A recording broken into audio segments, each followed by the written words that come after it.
We ready? Oh, you ready? I think so. I'm going to assume we're ready. Gonna act like we are. Hey everyone, welcome back to Quality Matters. I'm your hostess, Darcy Chambers. I'm here with my co-host. Oh, I have a sort of title this time. he got a raise or a promotion. There we go. Kyle Chambers is his name. He picked the topic for this week. Yeah, sort of. Yeah. And it's an interesting one. He sent it to me. He said we just have to be careful how we talk about it. So he found an article from Industrial Safety and Hygiene News. Mm-hmm. I don't even remember how I found it. And so it's about the legalization of marijuana and how that affects the workplace. Yes. I think it's a very relevant topic. I agree, and it's getting more and more relevant by the day, just about. So before you go into this, I pulled up a little map about where it's legal, not legal. So there's some in-betweens. There's like shades of gray. Yeah, there's shades of green on here. Y'all probably can't see shades of green. Yeah. So there's states that it's fully legalized in. There's states that it's legal medically and it's decriminalized. There's states that it's just medical. Mm-hmm. There's states that have some decriminalization, and there's states that it's totally illegal. So the shades of green are kind of hard to count. I've tried several times. That's why my paper's folded in half. I said, forget it. So there's 9 states that it's fully illegal in. Okay. Still fully illegal. It's totally legal in 9 states plus Washington, D.C. Really? So about equal on the opposite ends of the spectrum. Huh. So that gives us 18 states. So there's 32 states that it's somewhere in between. Interesting. And I'm not really sure. I wouldn't have expected that. What? That it was legal in that many? Well, so balanced almost. It is. Like truth that, people see things. Whoops, I'm spilling coffee here. Oh my gosh. Truth that people see things, on both sides of the spectrum pretty equally. Yeah, and it's almost balanced on the sides of the United States. Like, on the west side kind of has more. Right. But on the East Coast, we still have, 4 states plus D.C. So it's kind of, it's even. Interesting. So I don't know what decriminalization entails. Like maybe you just get a ticket for having it. I meant to look it up before we got started. Well, hey, and I didn't. If you know, let us know. Comment on LinkedIn, send us an email, whatever. Yeah, if you know. I know that in Texas, it's not totally illegal. No, Texas has a medical spot. Well, it's CBD only. I did look that up. Really? I thought they had like an actual thing in Texas. Let's see if I still have it's in like San Marcos or something. I don't have the link still pulled We'll up. pull it up. It's CBD only. And Kyle I can have him post the link to where I found this. This was updated as of October of 2019. So it's still accurate. Yeah, that's this month. Yeah. So that's just a little what's legal, what's not. And so this article didn't really have much information. It just kind of sparked the topic that, there need to be safety procedures in place for this since it's, a topic. It's becoming legal and even medically. And the country's had, and workplaces have had, many years experience dealing with alcohol. Right. Right? I mean, heck, back when I was supervisor at Best Buy, I used to have fun with the guys that come in hungover. I'd make sure to put them in bright lights, but that's another story. But you know how people respond to alcohol is the point. And you know what, how long it takes to wear off. Mm-hmm. Wow, how long does it take for weed to wear off? That was my question. That was another thing I wanted to look up before we started this, and I just ran out of time. No, but these are all good questions, so that you really have to ask. It's like, how long does it take for it to wear off? Does it impair your judgment for a longer period of time? I mean, even after the primary effects have worn off, what if there's impaired judgment afterwards? On some job sites, they do alcohol testing, and like you had better not have drank anything in the last 48 hours because they're not going to risk any impairment on the job site at all. Yeah. It'd be very interesting to find out more information here. So that's exactly what I thought about when I read through this article. Is it's kind of, I know it's not the same thing as alcohol, but I feel like it's the same as far as safety procedures and whatnot. I guess again we'd have to see the studies on how long it takes you. But I would think it's kind of the same, like, the more you drink, the drunker you get, the more hungover you are the next day, the longer it takes for the alcohol to leave your system. I would think it's the same thing with marijuana. The more you smoke, or the more of the edible you eat, or however you consume it, the longer it's going to take for it to wear off, and the more it impacts you. And I'm actually kind of, I don't know, might be wrong in saying this, but I'm a little less concerned about like the just like the edibles, right? You go to Colorado, California, you can buy whatever. Because the job site could still say we have a zero tolerance policy for these things. So they can do blood tests and they can find out if it's in you. But when you have people that have medical marijuana, that's a little different. Right. So I think, people where it's legal and you're doing it recreational, that's easy to take care of. I agree. Drug we've been doing that for a while anyways. And, if it, I don't know how those states that are handling it that are legal states, but I would assume in the same fashion that they handle alcohol and drinking on the job. So, so if it's medically necessary, what do you do? For someone that's, an office worker, okay, I guess not too worried unless you're dealing with, a lot of technical engineering stuff that might require more keen concentration. But, what would scare the mess out of me is, if this is a forklift operator or a crane operator and you're dealing with very large, dangerous loads, it's a little scary. Yeah, I would think you wouldn't be allowed to do that. And I think that's what this article is talking about, is that we need to start having, safety experts say Congress should consider workplace safety implications. Yeah. So we need to start making some laws about what to do and what jobs you can do, and what's going to happen. My personal kind of political standpoint is that this is one of those things that should be left to the state to address. But from an occupational health and safety standpoint, should we not have an OSHA CFR regarding this? CFR? Code of Federal Regulations. Okay. So it's like the OSHA rules. Well, I guess the problem is because they're saying Congress should consider it, but it's recreational and medical marijuana are still prohibited federally. Right. So I know. If federal law is saying it's not legal, so why should Congress address it? Well, that could get into a greater political argument, which is why I say it would be interesting if OSHA stepped in, because OSHA is one of these kind of federal organizations, that they make and they write and they enforce the safety laws. Totally bypasses Congress. Congress gave them the authority to do this a long time ago without their input. But they are federally funded. Yeah, so it's interesting. That's a fine line. I say from my own political standpoint, spouse political, I want to get on here, but I think this is something that should totally be a states' rights issue. Well, it is. Each state is determining if it's legal or not for their state. And I totally agree with that, but it is a very interesting thing, though. They're talking about, well, Congress should pass legislation, but then, what's the byproduct of that legislation? If, like you said, it's federal, it's banned across the nation at the federal level, but it's not enforced at the federal level. I don't understand what you mean by that. Well, you don't have, the DEA knocking on anyone's door in California or Colorado because they're selling weed. Oh, yeah. It's not being enforced. Yeah, they're not chasing them down. Yeah, so then it's like, well, what grounds would you have? Because, I'm thinking about OSHA, right? There's a CFR for, forklifts. There's one for cranes. There's one for slings. There's one for everything. There's a standard for all of these safety topics. So it seems, of course, again, when I read this and started considering this topic, it seems that OSHA would be the one to enforce it, but I didn't realize that they were federally funded. Oh, yeah. It's a federal... So then that becomes a problem. Yeah, OSHA is a part of the Department of Labor, and I would assume everyone knows what OSHA is, but if not, it's the Occupational Health and Safety Administration. So it is a part... Safety and Health. Yeah. OSHA. You said it backwards. Okay, whatever. But it's part of the Department of Labor, and so they have the authority to write and enforce the safety rules for federal work.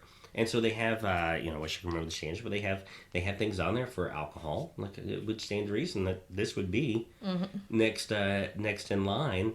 But I've been a little bit on the safety game for a little while, so I don't really know what is or isn't there. Yeah, I don't know. We should look that up. We're a little underprepared, I feel like, for this. A little. That's another thing that we should look up. Or again, if you guys Yeah. know if OSHA has anything regarding marijuana and the use of it in the workplace, let us know. We'd be interested to know. Well, but this is what I think a lot of organizations should be doing, is just having these open conversations of what do we need to know.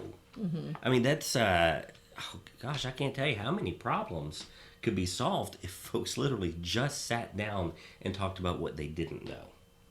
You know, I was listening to Simon Sinek's latest book, Infinite Game, and so he was talking about when a new CEO of Ford came in, and how his number one struggle is that no one in his executive management team that he inherited would dare talk about any problems they had in the organization. And so they would have their weekly meeting, and everyone's showing nothing but green across the charts. They're all good. Great. Yeah, it's all good. And so he kept saying, well, we're losing money. I need to know what's going on. Why are we losing money? And he said this went on for weeks until one guy finally put something as yellow on his weekly presentation. And then were others more inclined to speak up? Not immediately. In fact, they were scared. He was scared to death he was going to lose his job for doing that, and no one else expected him to be there the next week. And so it took time, but you know, he was able to shift the culture. But like, this is what people need to do. You just got to sit down and say, you don't know. hey, there could be problems here. Yeah. You talk about risk analysis and risk assessments, and you know, people have these risk registers. This is why I get so mad about a risk register. It's because a risk register doesn't do any of this. Like, you don't get to sit down and actually have a conversation about it. You just put it on a spreadsheet so that you can mark off that you got it done. So you can turn the box green. Okay. Well, not green like that, but green. But you got to have these open, honest, and frank discussions. And I know this is kind of getting off topic of what we're starting on, but this is something that I see in especially in third-party audits. Because third-party audit, you know, I'm the bad guy, effectively, the way at least I'm perceived when the audit starts. But he's the least bad guy. Yes. That you can get. And so I go in there to do the audit, and everyone has their best face on, which, I mean, you need to. Because you're there to represent your company. You're there to get the certification. But if you're going to try to show that best possible version of yourself and that best possible version of your company, the easiest way to do it is to have all your ducks in a row on paper and hand it to the auditor and say, here it is. Here's everything I did, which I recommend doing when you can. Yeah. But risk is one of those things that's very hard to do sometimes, because sometimes your risk analysis occurred in 3-hour-long conferences, you know, over a pot of coffee or whatever it is, just trying to get the problem solved. And sometimes those are hard to show, and I think people avoid having those conversations because they can't document the results very well. That's true. It makes sense. And that's why I'm so adamant that you know, even though this is a real short article, like, I think it's doing exactly what it was intended to do. It would be interesting to see. Well, we can talk about that anyway. So they have quotes from somebody that is the president of the American College of Occupational and Environmental Medicine. He talks about how there's not much known about it, but we know it can cause impairment, and that will certainly interfere with safe and acceptable performance.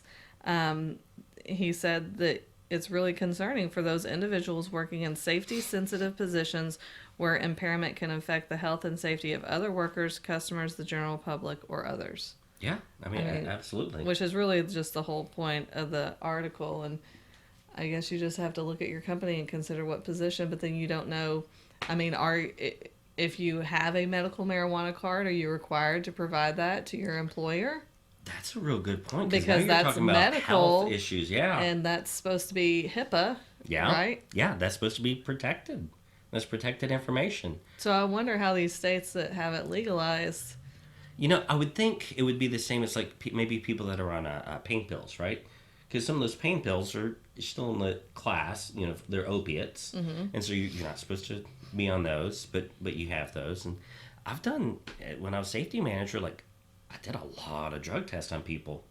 I never once had any legal item pop up on a drug test.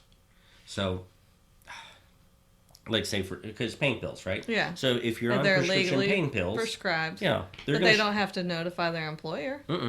So I imagine it'd be the same here, but it's just kind of it's a little bit more of a touchy subject, I guess. Because it's new. Yeah. Yeah. I mean, when I was reading this article and thinking about it, I thought, well, I wonder what they did when they legalized alcohol, but that was a long time ago, probably before there was even OSHA or forklifts or anything that we needed to worry about. Yeah, I don't think anyone did it's blood a alcohol new test. territory. It is. It is. Well, that's also a good point. It's like we haven't had to deal with anything like this since, I mean, when was Prohibition ended? What, the 40s? I don't know. Things I probably should know, but I don't. But it's been a while. But I mean, pain pills, I It's want to the say a closest lot of parallel we times have. they're abused, but I really, I don't know the statistics, so I can't say that. But like you said, they'll show up in a drug test, and as long as you provide a prescription and say, no, I'm allowed to be on them. Yeah. But then, do you let your forklift operator keep operating a forklift knowing they're on pain pills? That's a good question. It's one I wish I had some experience. I mean, I say that. It's one I wish I knew more about. Maybe not wish I had experience about. That's a better thing. Because I've never had anyone with that before. Now, I had someone once show up and actually had like very minute trace of marijuana in their system. And so that was kind of fun to deal with. Because I think if you do a hair follicle test, that will last for long time, like a month, 2 months, as long as your hair's been there. So, I mean, but you're not still impaired by it. No. You know what I'm saying? So it's... Well, and a lot of companies have these zero tolerance policies. And so that's the thing. It's like, if it is a zero tolerance policy, I mean, I would think the only, like, when you make that exception. And what about these states where it's legal? That's what I was about to say. The states where it's legal, they're obviously more open-minded. Yeah. So do their companies have a zero tolerance policy? Or are they like, well, it's legal. We need employees, so... That's a very good point. Well, I mean, it's kind of the same thing with alcohol, but alcohol doesn't show up in a hair follicle. It gets burned through your system real quickly. It's easier to get rid of the evidence. Huh. Those are very good questions. We don't have many answers for you guys this week, but these are all good questions. Okay, so a couple things before we wrap up. One, Kyle mentioned that book. What was that book? Infinite Game. It's by Simon Sinek. That's the same guy that wrote The Start With Why that we talked about. That I still haven't finished reading, but I'm listening to something on Audible right now, or not Audible, a different, platform. So I'm listening to it, and I've got so many days left, and when I'm done with that, then maybe I'll get Start With Why. And so Kyle wants to do... I want to do a mini-series on this book. The book. He's really excited about it. It's amazing. That may be coming down the pipe. Yes. So some things we talked about that we would really like your input on, and we don't usually get a whole lot of input, but I'm hoping that this will spark enough interest and debate. I hope so. What does decriminalization mean? Yeah. Are you in a state that it's legal? How is it handled? Yeah, that would Do be you awesome know to if know. there's anything in the OSHA policies regarding marijuana and where it's legal? And what are your thoughts on how this should be handled, since OSHA is federally funded, but it's federally illegal? And states are help us out. Let us know. Yeah, we want to start this conversation and have it with you guys. And regardless where you stand on the spectrum of illegal, legalized, like whatever it is. It's still an issue that needs to be handled. Yeah. It's still happening. How do we handle it? How do we keep people safe? Yeah. And, not infringe on their freedoms. So, Kyle posts our podcast on all kinds of platforms. You can always message us or email us. But we would really like to hear what you have to say, and maybe we'll have a follow-up episode if we have enough interest. Oh, yeah, and there's any number of ways. It's comment on the thing on LinkedIn, Twitter, wherever it is, or just leave a comment through iTunes or Spotify, all sorts of ways.